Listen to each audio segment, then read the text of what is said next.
The views and opinions expressed by the guest author or speaker during this live session are their own and do not necessarily reflect the views of Reader's Magnet. The content shared is for informational purposes only and does not constitute endorsement or promotion of any particular belief, ideology, or product. Hey, and hello, authors, book lovers, and storytellers. Welcome to another exciting episode of Reader's Magnet featured author interview, where we dive deep into the world of creativity and inspiration. And our guest for today is the author of the book, Blind Journey, a journalist memoir. So please help me welcome Jack Hawn. So Jack, how are we doing today? Well, I'm doing very well, thank you. And I'm old, but I'm doing well. Love to hear that, Jack. So again, I'm 95. And hey, it's not really noticeable. You are 85 though, and I really feel that's 5 years ahead though. 95. And 95. Wait, 95. Yeah. Oh, almost 5 years for 100, and more 100 years to go, and who knows what not. I renewed my driver's license last January. When I have to renew it again, I'll be 100. Okay, you got that. So go ahead if you have a question you want to ask. Yeah, sure. Yeah, don't worry. Yeah, I'd love to ask you some questions about this book. And again, to all of our viewers, though, if you can check that out, though, we'll be adding the links down there in the comment section below. So again, check it out, though. Blind Journey, Insomnia, and also he has another book, which is Nostalgia, Stars of Yesteryear. But right now, we'll be talking about his book, Blind Journey. So Jack, before we start the interview in here, me asking you questions about your book, Blind Journey, a journalist memoir, could you please tell us who is Jack Hawn? Well, I'm in connection with the book. I'm the author of that book, Blind Journey, and I was asked what the book was all about, and my 43-year career as a journalist covering sports and entertainment, the last 21 years at the Los Angeles Times. And so that's what the book is about. And I've been doing this for many, many years. In fact, I can tell you how I got started in this if you're... Sure, yeah. So I want to ask you, so like who inspired you to, or who inspired you to write this book then? Well, a neighbor, believe it or not, who I don't believe him, but he claims that he's nominated me for a Pulitzer every year. I haven't seen anything about that yet, but I don't know if he did or not. Anyway, I need to tell you how I got started in this, because I never studied journalism. I never aspired to be a writer. And the way I started was I went to the University of California at Santa Barbara for 1 year, and I had a girlfriend there. And when a year was up, the girlfriend's boyfriend showed up, and I hadn't heard anything about him. And he was a student at the University of California, and he drove up in a car, and kind of a Joe College type, and he says, "I'm looking for a girlfriend," and I said, "Well, she should be here pretty soon." Pretty soon she comes in with her luggage, and she says, "Oh, by the way, Jack, I forgot to tell you we're engaged." Well, I'll tell you, my blood must have rushed to my face or whatever. I said, "Whoa." And so anyway, she finally hopped in the car, and they sped off, into who knows what. Anyway, that was the last her name was Shirley Reed, R-E-A-D. A young girl. Anyway, I was upset about it. So the next day, instead of checking out and going to my parents' house, which was maybe hour and a half drive or something. I went to a movie because I was depressed. Came out of the movie. I don't even remember the name of the movie, but I saw an office there with as a recruiting office. So I walked in, Army recruiting office, and two sergeants were there. And what can we do for you, young man? I was 18, and I said, "Well, I want to sign up." And well, without going into a lot of details, I did sign up, and right away I was sent to Fort Ord, California, and when I got through with basic training, I had a friend in San Francisco, so I went to see him, spent the time there, and then pretty soon I was heading back to Fort Ord, and I happened to sit next to a lieutenant colonel. I thought he was either a major or a lieutenant colonel, but it was midnight and it was dark, and he had the oak leaf clusters there, and he says, "Did you have a nice weekend, young man?" I says, "Yes, yes, sir."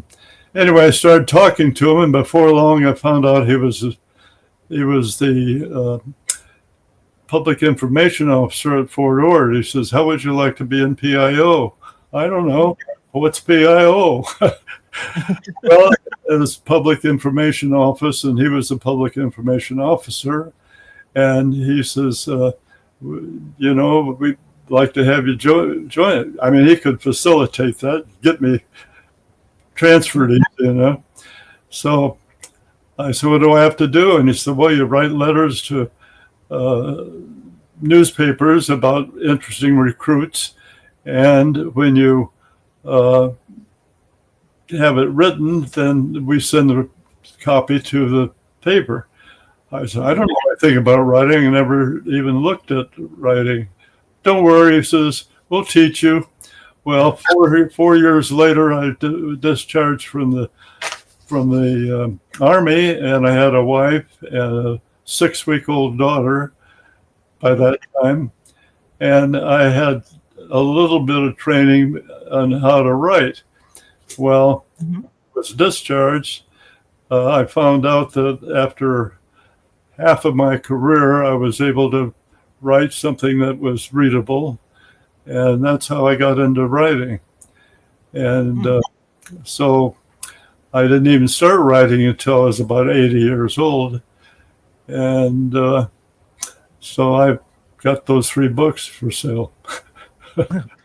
Well, hey, thinking about it though, like having these experiences and going through such during a moment in your life, and then getting inspired and starting to write your own books, and even being taught how to write. But again, with this experience that you have, Jack, and again you started writing 80. So I just want to ask you, like, what do you think really makes a good story then? Well, let me read something that I wrote here, because I know that question was asked. Okay, this is what I prepared. You start with a strong beginning to establish the theme, and then you introduced your main characters in the middle, and you create a believable but, quote, unsolvable surprise. And then it has a twist to it. So it really means that you need to write. It's something that it took me a long time. I was able to put sentences together, but I was hired by the Los Angeles Times for the last 21 years, and the Times, I wrote a lot of articles about famous celebrities, and they were sports and entertainment, basically. And so I wanted to when I got to the Times, I wanted to interview all these people. So that's what nostalgia is. I mean, not yes, nostalgia is about that. And because those articles, newspaper articles, were turned into a book with about 50 episodes. Love that. What you need some more information about that? Hey, I'm good to go. I like talking more about the good story, like introducing characters and talking more about Blind Journey. Again, it is a memoir and also a biography. You do, and if everyone, people who are watching this live stream right now, and if you want to check it out, though, there are a couple of things that you'll know, especially about Jack's. Again, because it's a 43 career span. Like he covered Muhammad Ali title fights, even Sinatra, Sammy Davis Jr., and even other celebrities up until his retirement in 1991. But just want to ask you about this, Jack. Like talking about book, and I do know that there are some points you want to highlight. So, what really differentiates your book from other books within the same category, then? Well, Blind Journey is pretty much my biography and, autobiography. So I've had a lot of reviews, and they were all 5-star. I mean, Yes. I have some about Muhammad Ali. I'll tell you what, Sure. I'll just check out the table of contents and maybe get an idea of what this is. Go. No problem. Okay, I'll just start with chapter 1, but that was a nostalgic farewell, an impulsive commitment, and I've got the story about the colonel in there, and then the girl next door. I've ended up marrying her, and then I had a timely injury when I was playing football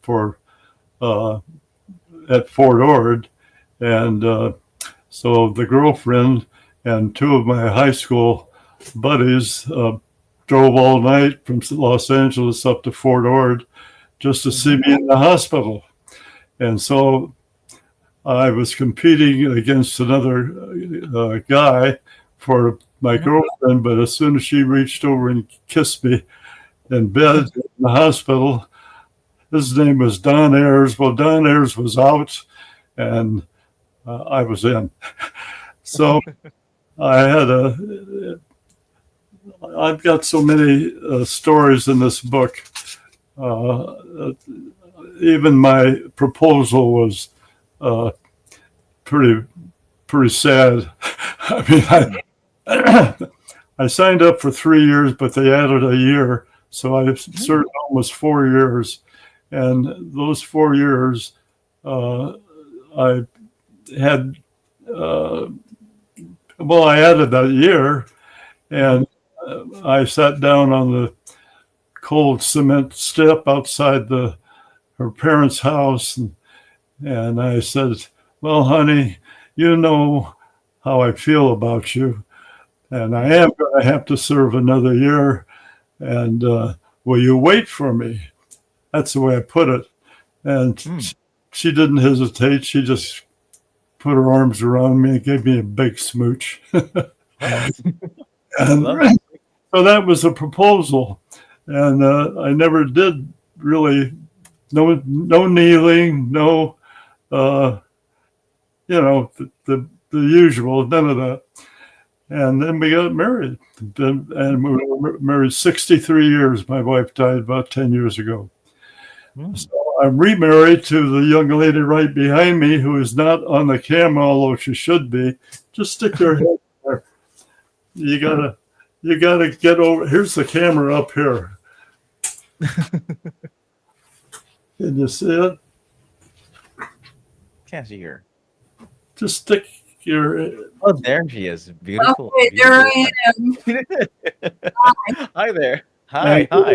And we have been married 5 years now because we celebrated our anniversary. June 7-Eleven. 7/11, yeah. July 11. Love it. Love that.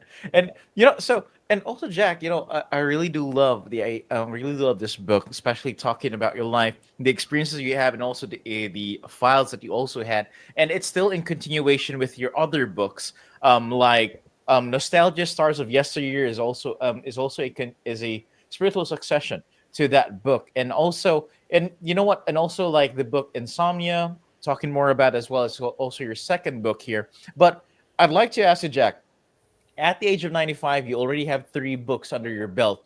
Are you planning to make another book in the future for people to see? No. And the reason is that I've got 4 kids. I don't know how many grandkids and great grandkids, and I'm still mobile. And I don't want to have to sit in front of a computer for another year or 2 years. People will call, try to sell me something, and they'll say, "Well, it's good for life." I said, "Whose life?" You know. So anyway, I would like to tell you about the most difficult assignment I was ever given at the Los Angeles Times, and that was to cover the title fight between Muhammad Ali and Leon Spinks. Well, Leon Spinks was almost an amateur. He had about 10 fights, and this was supposed to be a warm up for something for Ali.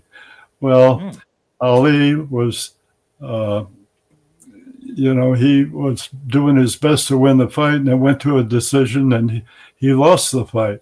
And the world championship went to Leon Spinks. And why it was so difficult for me is because even though the Los Angeles Times, the fight was held in Las Vegas, it wasn't very far away, and they could have sent a featured columnist on the Times, anybody, but because the sports editor didn't like boxing and he thought it was a waste of time and everything, he only sent me. And I'm the one that had to cover not only that fight, but another championship fight on the same card. So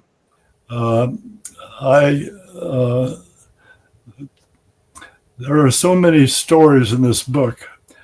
I can't tell you all of them, but that was one of the toughest. And the reason was I covered the Ali and Ken Norton fights, and I don't know, a lot of people are not boxing people, but some are. And I was sent to New York to cover a title fight with Ken Norton, and it lasted about less than 1 minute. And the sports editor, who had me there for a week, had to pick up the tab for everything, and he didn't like that. So he said, "We'll just send you, and you can take care of this one." But it turned out to be a better fight than he thought. Anyway, I do have a lot of celebrities toward the back of the book, and I've asked me a question.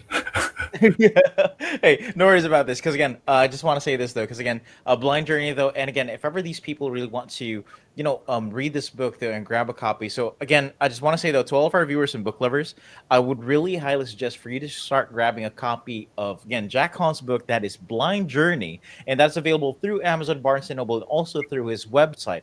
That's www.authorjacklhawnbooks.com. You can check it out though. All of 3 of his books are available for you guys to purchase. We'll be adding a link down at the comment section below. And you know what, Jack, before we wrap this interview up, is there anything that you want your readers to take away after they would start reading Blind Journey?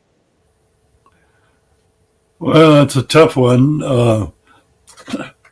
I don't know what they might take away. It all depends on what type of person they are, and what this covers a wide span of subjects.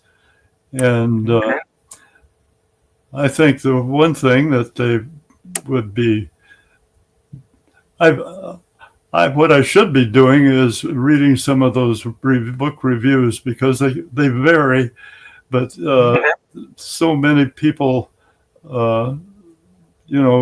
like boxing, and so many don't.